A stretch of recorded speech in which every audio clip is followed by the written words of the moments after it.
که د خاورو په کورونو کې اوسېږو خو په خپلو زړونو کې اوسېږو موږ تل کوو خبرې سپینې که په تورو غرونو کې اوسېږو.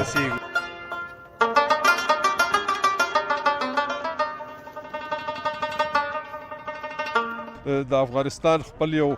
کلتور دی، خپل یو رنګ دی، خپل یو مقام دی او خپل روایات دي، اقدار دي. دغه قدرونه او روایات چې دي دا برقرار پاتې دي او زموږ ولس چې دی هغه اوس هم هغسې دی څنګه چې پخوا و.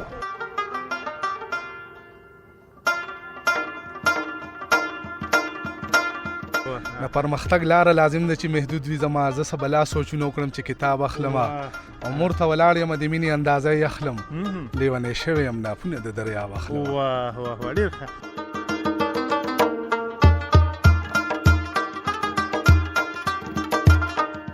دا ډېر مهم وي. دې باندې زمونږ د کم فرهنګي او ادبي ناستې چې کمې جوړېږي دې باندې زمونږ هغه ادبي مینه خړوبېږي.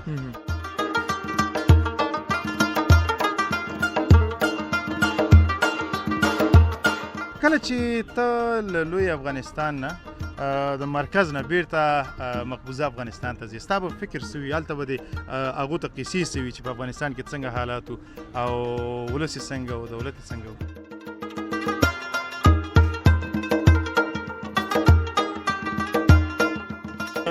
مطیع الله تراب شاعري ته په کوم نظر ګورئ؟ تراب زموږ د ولسي او جدید یعنی نوي ترقي پسند رنګ یو ډېر ښکلی شاعر دی. په خپله خبره کول، رښتیا ویل، په هره خبره باندې خپله رایه ورکول دا ډېر ګران کاري.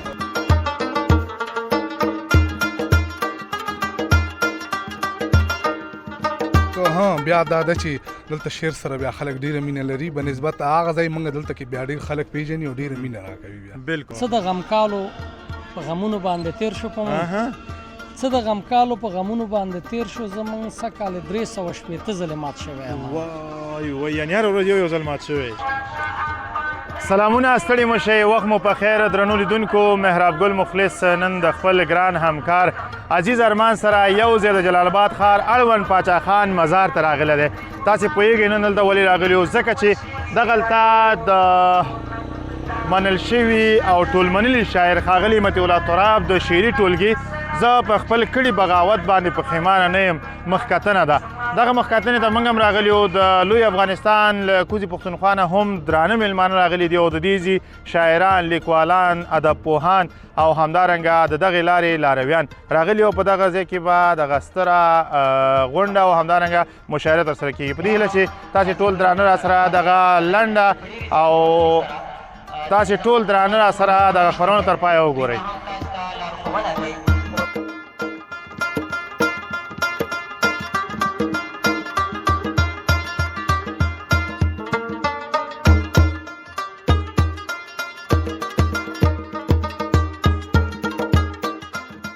درنو لیدونکو، بیا هم ستړي مو شئ، په خیر راغلی. مشاعره روانه ده او د په خپل کړي بغاوت باندې پښیمانه نه یم. د دغه کتاب مخکتنه روانه ده، خو د دغه شاعري یا مخکتنې په څنډه کې د پښتو ادب یو ځلانده ستوری، یو نومیالی شاعر، یو تکړه لیکوال، یو پیژندل شوی څیره ښاغلی ډاکټر عباسین یوسفزی صاحب را سره ولاړ دی. له ده سره غږیږو، دغه د پښتو ادب په اړوند ورسره څو لحظې پاتې کېږو. سلام، ستړی مو شئ. وعلیکم السلام. مخلص صاحب ستړي به شئ، خوار به شئ. ډېره زیاته مننه ډاکټر صاحب. ستړی مو شئ، خپل لوی کور افغانستان ته راغلی. الله خوشحاله لره. بس دا خو موږ دلته ځان بیلباله نه ګڼو، ځکه چې زموږ خلک اوسېږي دا به د تره کور دی. بالکل بالکل، تره کور هم لا لري، دا د خپل کور دی. بالکل. ډاکټر صاحب، د لوی افغانستان د یوې لویې ساحې نه راغلی تر دې ځای پورې دغه لاره درته څومره هغه خوشبینه وه، یعنې دغه لاره درته څومره سکون بخشه وه چې دلته راتلې؟ دغه لاره کې چې څه لیدل، کوم احساس یې درکوه؟ ډېر خوشحاله یو. د هغې وجه دا ده چې یو وخت داسې و چې افغانستان کې اړی ګړی و، اوس ښه ده، امنیتي حالات ښه دي او زه ډېر خوشحاله په دې به چې روزګارونه شته، خلک لګیا دي روزګارونه کوي، امن دی، خلک په ازاده ګرځي. موږ د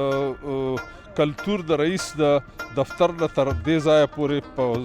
پیدل راغلو په خپلو بالکل. خپو راغلو نو د دې نه اندازه ولګوئ چې حالات ډېر ښه دي او الله دې کاروبارونه روزګارونه ښه کړي چې خلک بهر ځي او په نورو هېوادونو کې دغه کوي ځان له وظیفې نیسي نو دلته د روزګار کوي چې خپلو بچو سره وي او په خپل کور وطن کې به وي. بالکل ډیره مننه ډاکټر صاحب. دلته د افغانانو مینه د خپل ورونو مینه د سره څنګه وه؟ بیخي موږ خو داسې نه ده ګڼلې لکه چې موږ بل چېرته تللي یو لکه چې خپل عزیزانو کره تللي یو هغوی زموږ نه زارېږي بلکې د هغې نه زیات او موږ چې هر یو ملګری ملاویږي نو هغه دومره مینه کوي او هغه په هر حال باندې د خپلې مینې څرګندونه کوي. څوک یې د خوراک په شکل کې کوي څوک یې د اوبو په شکل کې کوي څوک یې په خبرو په رنګ کې کوي. نو دا ډېره د خوشحالۍ خبره ده چې د افغانستان خپل یو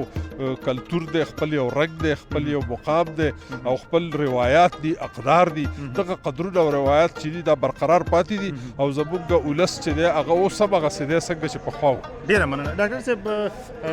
اول خو بخښنه درنه غواړم ځکه چې هلته غونډه روانه ده او ته ما سره خبرې کې دغه مخکتنه او یا هم دغه مشاعره د دې نه ته څه لاسته راوړنه لرې دغسې مشاعرې دغسې ناستې دغسې محفلونه څومره د پښتو ادب لپاره په ګټه کیدی شي؟ مخلص صاحب کله چې دا ځوانان راټول شي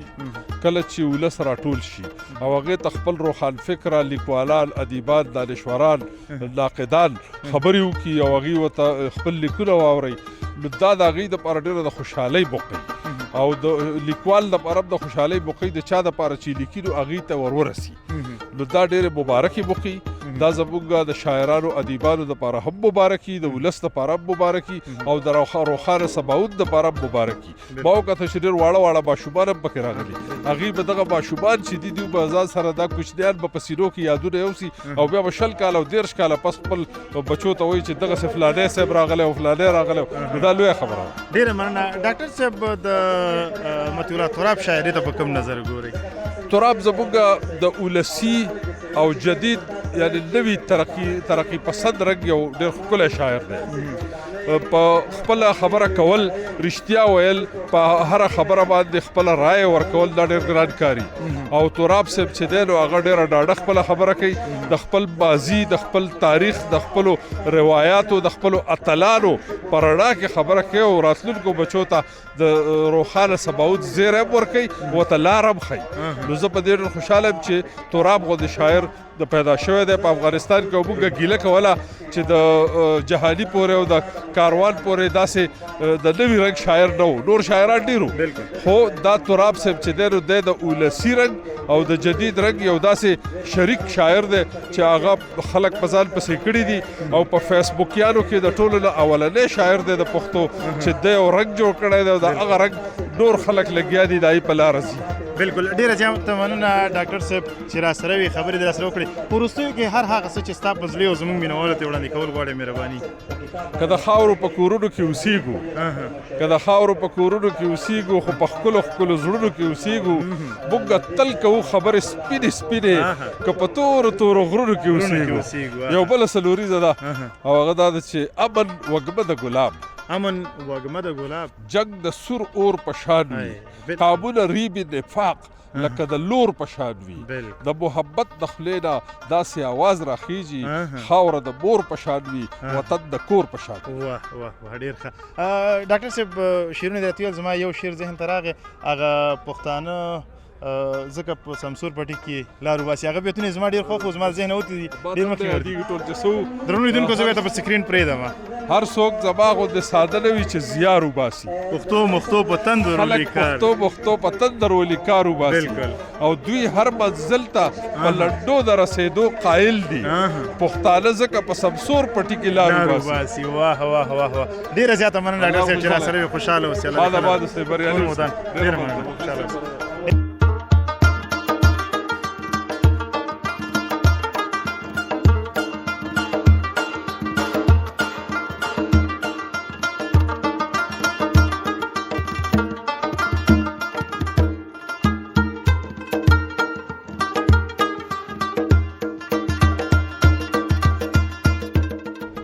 سلامونه ستړي مو شئ درنو لیدونکو له ښه بخته د ننګرهار د ځوانانو د چارو ښاغلی او دروند رئیس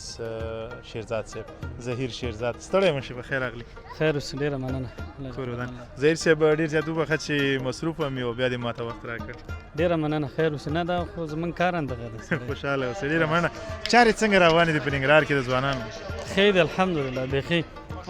چارو پوښتنه د ځوانانو نه وکړئ چې ځوانان پوه شي چې چارې څنګه روانې بالکل ځوانانو خو ځان ته خپل کارو ته وایي چې ښه بالکل ځوانانو موږ اکثره وخت پوښتنه کوو له تا چې ډېر خوشحاله دي د ننګرهار له ادارې ډېر خوشحاله دي نو خوشبخته یو چې تا غوندې رئیس لري او ځوانانو ته هغه رسیدګي کوي چې په رښتیا هم په دې وروستیو کې زموږ لپاره لاسته راوړنه ده ډېره مننه زه په دې خوشحاله یم او خوشبخته یم چې زه داسې قانع کوونکي ځوانان لرم چې هغه زما په عادي کار باندې هم دوی دومره خوشحاله دي او انرژي اخلي زه ډېر خوشحاله یم ډېره مننه رئیس صاحب ستاسو له چارو به لږ رادې خواته شو مشاعرې ته به راشو مخکتنې ته به راشو مخکتنه روانه ده او څنګه ده مخکتنه ښه ده الحمدلله په ډېر تعداد کسان راغلي دي ځوانان او ځوانان خو عموما فرهنګ پاله وي بالکل او ننګرهار د علم او د ادب زانګو ده نو ماشاءالله ډېر راغلي نو ډېره خوندوره روانه انشاءالله دا به تر ډېره پورې غځېږي بالکل دا راته ویلی شي چې د لوی افغانستان د کومو کومو ساحونو ورته میلمانه راغلي دي نو مشاعره خو کتاب مخکتنه خو د ښاغلي مطیع الله تراب صاحب ده او زه په خپل کړي بغاوت باندې پښیمانه نه یم او پاندې کې نو خوست نه میلمانه راغلي دي او له کونړ او لغمان او د نورو ولایتونو نه هم راغلي خو ډېر میلمانه د ښکته کوزي پښتونخوا نه راغلي زموږ د ښکته ورونه چې کوم دي هغوی راغلي دلته موږ سره دا ټولې جملې به څوک څوک دي ډاکټر صاحب اباسین یوسفزی دی ډاکټر صاحب اقبال شاکر دی عثمان خلیل فکر کوم او داسې تقریبا ډېر دی هغه ما یې بسته یو لیست لیکلی و بس سره نه غلط ډېره مننه دا مې ځکه درته ویلې چې ته له پرون شپې نه ورسره یې او دغه میلمه پالنه کې ورسره اوږه په اوږه ولاړې دغه ملګرو سره نو ځکه مې ورته ویل چې دا به ستا په ذهن کې پاتې زموږ درانه لیدونکي به نومونه واوري ډېره مننه رئیس صاحب خوشحاله اوسئ دغسې مشاعرې او دغسې مخکتنې د ځوانانو لپاره په ټوله کې د پښتو ادب لپاره څومره مفیدې تمامېدی شي دا ډېر مهم وي دې باندې زموږ د کم فرهنګي او ادبي ناستې چې کومې جوړېږي دې باندې زموږ هغه ادبي مینه خړوبېږي دې سره ځوانان نور امتحان کېږي او بل دا دی چې ځینې شاعران دلته چې راځي هغوی شعر کې نیمګړتیا وي په دغسې غونډو کې د هغوی نیمګړتیا وي په ګوته کېږي او هغوی راتلونکي لپاره کوشش کوي چې ښه شعر ولیکي او پرمعنا شعر ولیکي د نورو ګډوډیو نه راووځي او هغه شعر ولیکي چې هغه اسلام ته هېواد ته او د ملت ته په ګټه باندې ډېره مننه رئیس صاحب په وروستیو کې درنو هېوادوالو ته او هغو ته چې دم ګړۍ تا ګوري پیغام به دې څه وي ورته پیغام مې دا دی چې هېواد کې الحمدلله امن دی له امن نه خوند واخلئ او خوند دا دی چې مشاعرو کې ګډون وکړئ سیاحت وکړئ د ژوند یوازې کاروبار نه دی او نه یوازې زده کړې دي دا ژوند صحت ته ضرورت لري دا وجود په ټولو برخو ته ضرورت لري وګرځېږئ له هېواده خوند واخلئ ازاد هوا واخلئ ډېره زیاته مننه خوشحاله اوسئ درنو لیدونکو د رئیس صاحب ظهیر شیرزاد خبرې مو واورېدلې په دې هیله چې ستاسې د پاملرنې وړ ګرځېدلې وي راسره پاتې شئ خپرونه لا هم جریان لري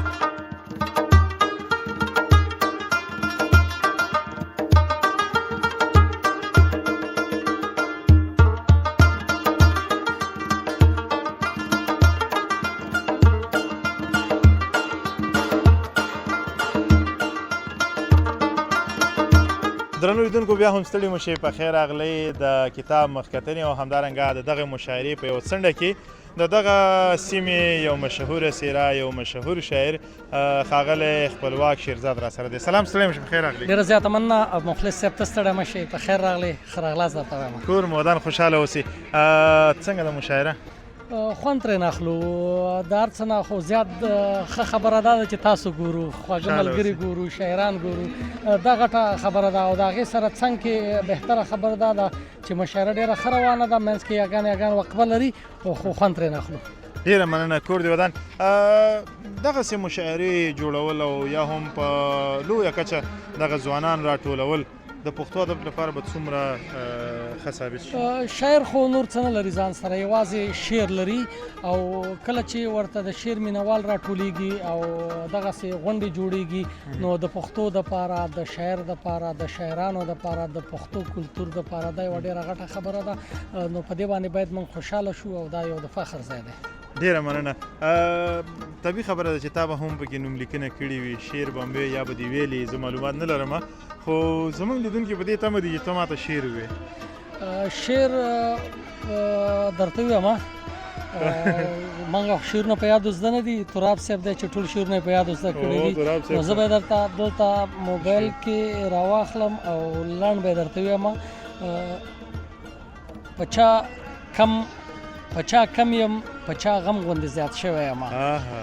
په چا کم یم په چا غم غوندې زیات شوی یم ځینو یارانو نه مې هر ځل خیرات شوی یم څه د غمکالو په غمونو باندې تیر شو په څه د غمکالو په غمونو باندې تیر شو زمونږ سږکال 360 ځلې مات شوی یم وای یعنې هره ورځ یو ځل مات شوی او د ولږې غمو د هر چا پښو ته ور ولوېدمه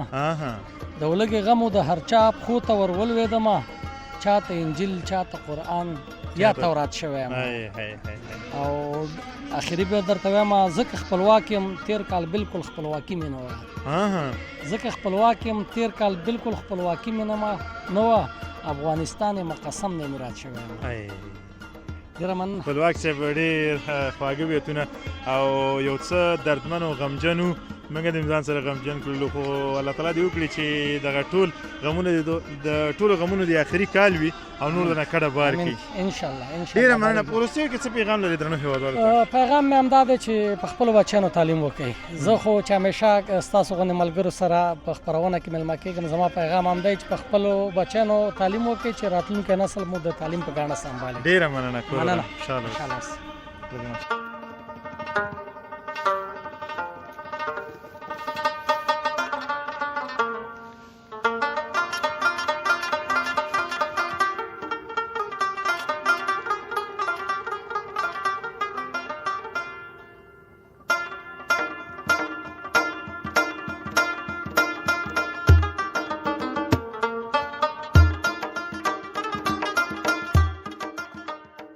سلامونه ستړي مو شئ درنو لیدونکو لوی افغانستان ته زموږ د کوزي پښتونخوا یو وتلې څېره ښاغلی درمان صاحب راغلی دی ستړی مو شي په خیر راغلی مننه قربان خدای مو ښه لره ډېره زیاته مننه ستا خو دا لومړی ځل نه دی ځکه ته مخکې م راغلی وې ما تعقیب کړی وې او ډېر خوشحاله یم چې خپل لوی کور افغانستان ته په ډېره مینه راځي مننه بالکل دا زما درېیم ځل دی او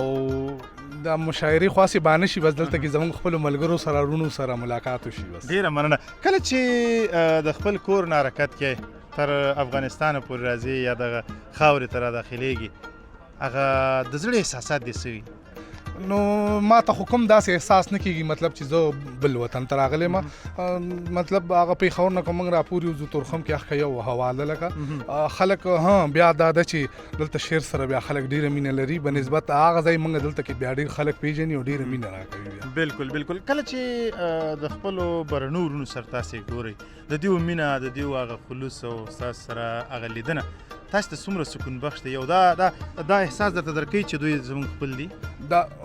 دغه خو دې کې خو اړو شک نشته خپلوالو خو ځان له خبره ده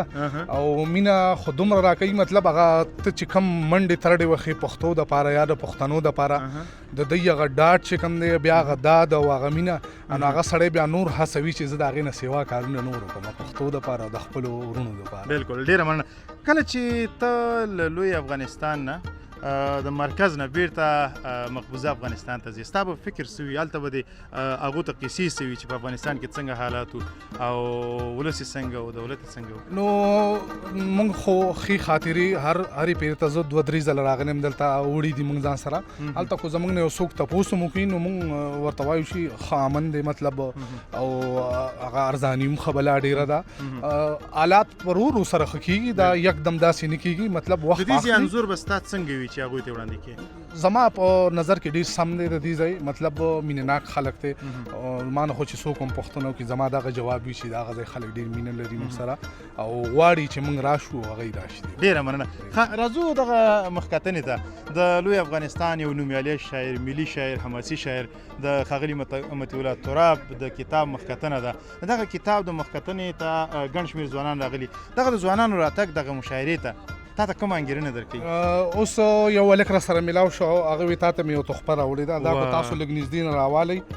ما د سم مې لاس نه اخښه یوه خپله ګوتمه د بل لاس ته واچوله دې کې مې دا واچوله دا یو هلک راغلو هغه راته ډالۍ کړه هلکان ښه دي غواړي چې شعر واوري مطلب د ځینې څیزونو نه هغوی تنګ راغلي دي هغوی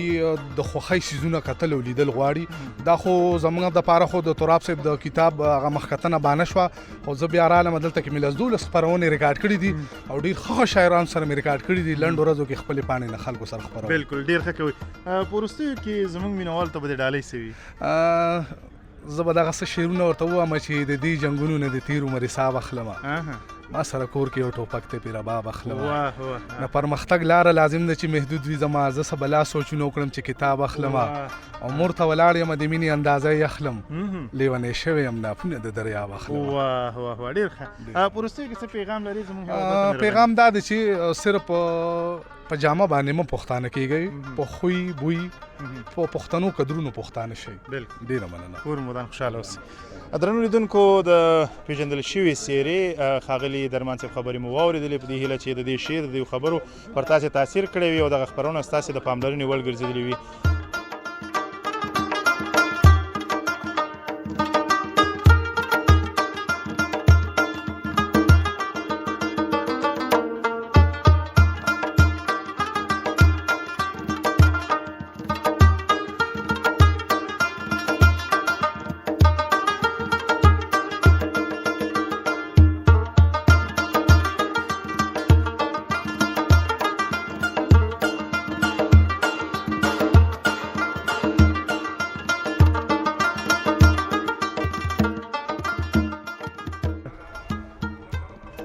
درنو لیدونکو ډیره زیاته مننه چې تاسې دغه خپرونه تر پایه وکتل او باور لرم چې د ځوانانو همدارنګه د ډاکټر صاحب اباسین یوسفزي له خبرو به مو خوند اخیستی په دې هیله چې دغه خپرونه تاسې تر پایه کتلې وي. زه مهراب ګل مخلص او همدارنګه عزیز ارمان له تاسې درنو اجازه اخلو هر چیرې چې د ژوند په ټولو چارو برلاسي اوسئ. د الله په امان.